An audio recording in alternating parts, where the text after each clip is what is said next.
Ô, Felipão, vamos começar aqui os trabalhos, porque. E aí a gente já começa falando de coisa ruim pra torcida do Corinthians, né? Mais um noticiário negativo corintiano, que é o Cuiabá cobrando publicamente o Corinthians, cara. Vamos aqui entender essa história. O Cuiabá soltou um tweet, ó, ontem dizendo, ó, faltam 3 horas e 54 minutos pro fim do dia 17 de julho, até agora nada. Estamos aguardando, já faz mais de 365 dias e estamos aguardando. E carinha relógio, uma carinha de palhaço. O que isso quer? Aí a Bianca Molino explicou, cobrança pública em tom de ironia. Corinthians deve 18,5 milhões de reais pro Cuiabá. Hoje é dia do vencimento da primeira parcela do plano coletivo que o Corinthians fez com a Câmara Nacional de Resolução de Disputas, a famosa CNRD da CBF. E saiu já matéria dizendo que o Corinthians não tem dinheiro para arcar com essa dívida. O Corinthians acaba de antecipar 30 milhões de reais à televisão para poder arcar com fluxo de caixa. E aí eu te pergunto, Felipe, para que serve a CNRD se eles fazem um acordo, o Corinthians topa, todo mundo fecha, aí o Corinthians simplesmente não paga e não tem punição? Para que serve um órgão como esse?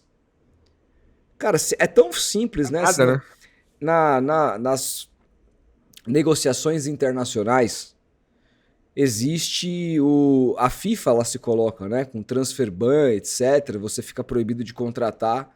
E aí, se você mantiver o transfer ban, continuar não pagando, você perde pontos na sua competição.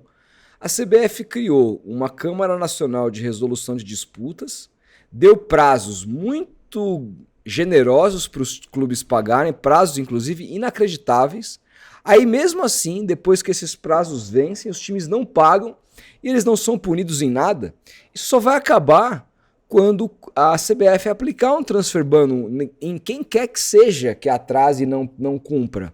Seja no Corinthians agora, em qualquer que seja. Ah, não pagou por mais um mês, 3 pontos na tabela. Você vê se o Corinthians não arruma esse dinheiro facinho.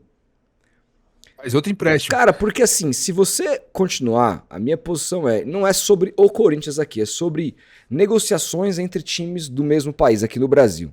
Se você não criar uma regra muito dura com relação a essas disputas, com relação a esses débitos, as negociações entre clubes nacionais não vão acontecer mais. E é importante para a movimentação do futebol. Como é que eu vou... Por exemplo, às vezes tem um jogador ali parado no meu time, que eu tô pagando salário, aí ele tem um valor de mercado, ele cabe no outro time, aí o outro time faz uma compra parcelada.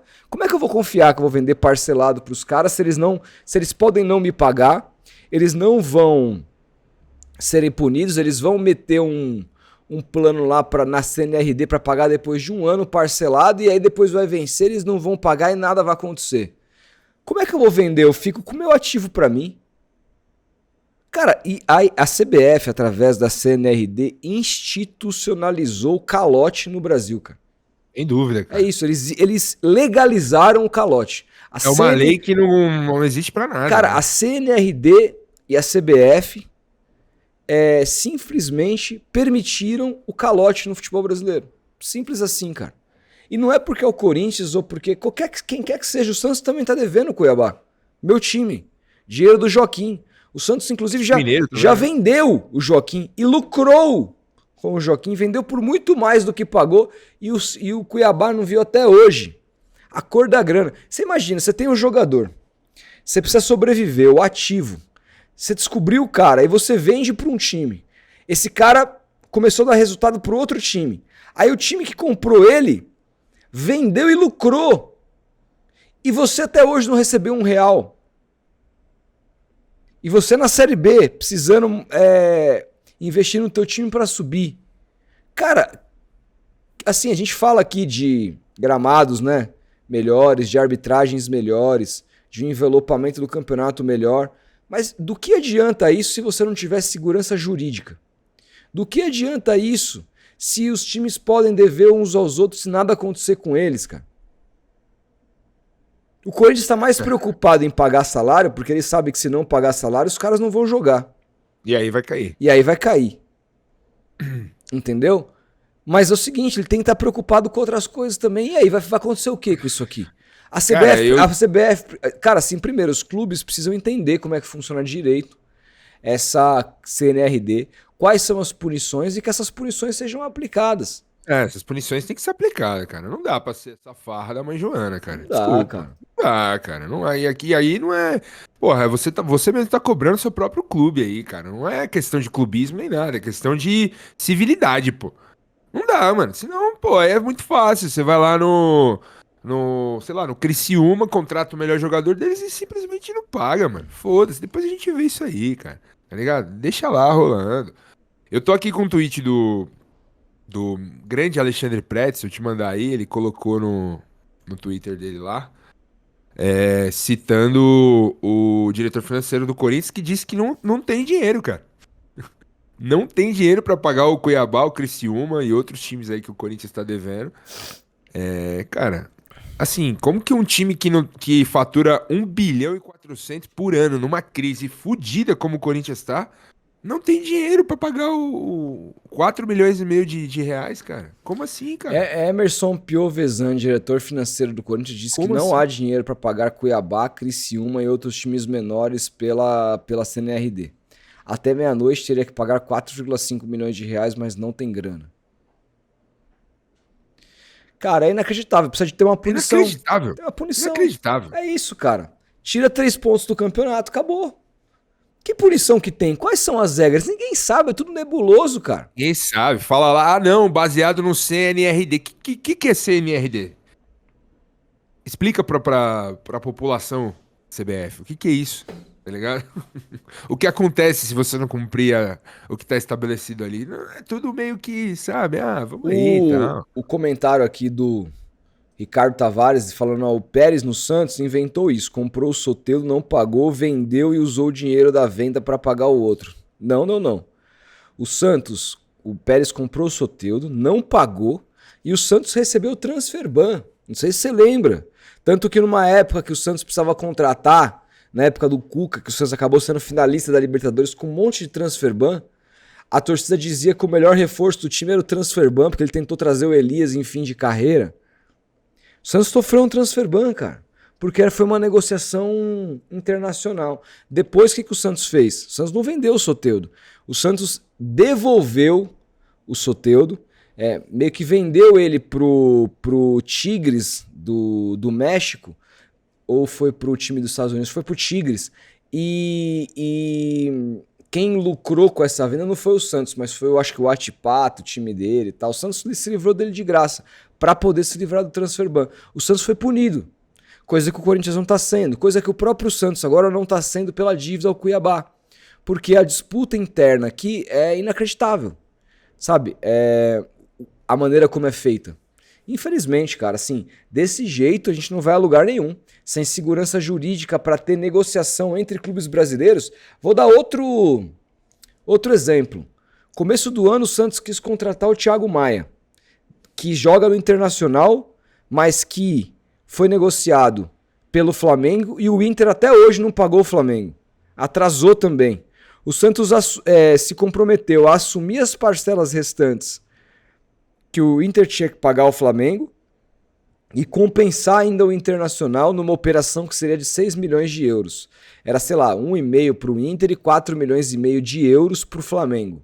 Essa era a operação.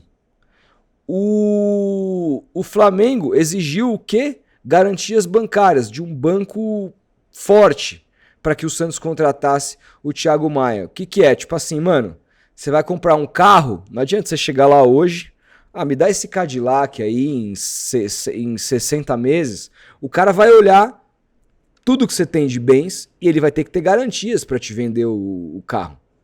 Simples assim, é assim que funciona. O Santos não conseguiu ter essas garantias bancárias, muito provavelmente porque é da calote mesmo. E aí o que o Flamengo fez? Não queremos, manter ele lá no Inter, assim, uma hora eles vão acabar tendo que pagar. E essa negociação não aconteceu. Então tá muito difícil ter negociações. Se tivesse aqui uma regra de transferban interno, de perda de pontos, provavelmente o Flamengo não ligaria de passar o Thiago Maia para o Santos, porque ele estaria protegido juridicamente. Os times não estão. Então, O Santos não recebeu até hoje nada pelo Jair, do Botafogo. O Botafogo deve o Santos com relação ao John. E o Botafogo tá contratando o Danilo, ex-Palmeiras, por 22 milhões de euros. cara. E não paga suas dívidas. E tem uma parcela da torcida do Palmeiras que tá puta E aí, assim, com a presidente de não trazer o Danilo, você não cara. tem fair play financeiro. Nenhum. Você não tem farra fair isso play aqui, cara. financeiro. O Botafogo contrata gastando quase 800 milhões de reais, quase 1 bi para montar Mais o que o time. Palmeiras, bem mais que o Mas não Palmeiras. paga ninguém, porque não tem nenhuma medida no futebol brasileiro que obriga eles a pagarem os caras que eles compram. Estão devendo. Paga quando quer, cara. Paga quando quer. Não publica nem balanço. Nada. Não publica nem balanço. Então, assim. E o Textor não vai sofrer nada porque ele é o dono E do aí, clube. lá né? na França, quase caiu. Exato, Conseguiu a casa pode cair reaver lá. e tal, não sei o que, provar, vendeu parte do Crystal Palace para conseguir injetar dinheiro, fez o diabo lá, mas tinha lei, tinha regra. No Brasil, é a casa da mãe Joana, gente. A gente não tem um campeonato para disputar, a gente tem uma várzea institucionalizada. Uma várzea que, através do presidente do Flamengo, o BAP, ele quer que continue sendo várzea. Com a declaração claro, que ele o deu time semana dele se passada. beneficia. Ele quer time continuar dele se sendo o beneficia. melhor time da várzea. Não interessa para o Flamengo ter aqui um campeonato forte, um campeonato interessante, um campeonato disputado e ser o rei do campeonato. Ele quer ser reconhecido internacionalmente. Ele quer que não ser o rei da várzea. O rei da várzea. Então os times também colaboram para que a várzea continue, porque assim eles podem ficar devendo uns aos outros e não são cobrados. Você acha que o presidente do Corinthians dormiu mal essa noite porque tá devendo 4,5 milhões pro Cuiabá? O cara dormiu igual uma criança, porque sabe que nada vai acontecer com ele, porque esse Corinthians país vai fechar? Vai falir? Esse país tá o Campeonato Brasileiro, a CBF tá desmoralizada. Aí vem aí o senhor Samir Chaldi, cheio de bravatas, com isso e aquilo. O que o senhor vai fazer, Samir Chaldi, com relação a isso? Pro Cuiabá receber o dinheiro dele. Não só do Corinthians, mas do Santos e dos outros times. Não dá, cara, desculpa. A gente tá perdido. Tá perdido. Você acha que o Corinthians vai fechar, vai falir, vai deixar de existir porque mas não precisaria. A questão porque se os caras fossem é isso, obrigados... Assim, os caras não têm preocupação em dever. Não tem preocupação em dever, Se perder esse ponto, Felipe, se falar assim, vocês vão perder 3 pontos semana que vem, vocês não pagar. Os caras arrumavam esse dinheiro, nem que se fosse de agiota. Cara, a gente tem um amigo, eu não vou falar o nome dele aqui pra não expor o cara, mas você sabe quem é. Que vive falando que, cara, clube de futebol não é empresa, esse negócio de balanço, esse negócio de... O que importa, velho, é bola na rede no domingo e na quarta-feira, cara. Dane-se se vai pagar em dia, se não vai, tem que ganhar. Time grande depende disso. Esse a gente, óbvio, já discutimos muito com ele por causa disso. Esse é o pensamento, cara, médio, assim, não só do torcedor, mas parece que é o pensamento dos dirigentes. O Neymar também, fez o gol e falou, já valeram 105 milhões. Então parece que é o pensamento do torcedor médio. Decidiu, vale dobra. Teve gente aí falando, dobrem o salário do Neymar. É isso. Então. E parece que é o pensamento de uma parte dos dirigentes dos times brasileiros, assim. Cara, Rodolfo, o nosso time tá foda aqui, mano, vamos contratar, velho, foda-se. Depois a gente vê como paga, vai pra justiça, se alonga lá e tal, vira burocracia. O importante é agora, cara, a gente precisa ganhar essa porra desse jogo. É isso, cara, no frigir dos ovos, é isso que rola no futebol brasileiro. É isso. E o Cuiabá, mano, tipo, porra, vai falar que essa receita não seria importante pro Cuiabá. Claro que seria. Essas vendas não seriam... E o que a CBF faz para preservar esses clubes que são menores, que ajudam a formação de grandes jogadores pro futebol brasileiro, e ficam, a Deus dará, ficam de mãos vazias. O que vai acontecer? Porra nenhuma, velho. Porra nenhuma.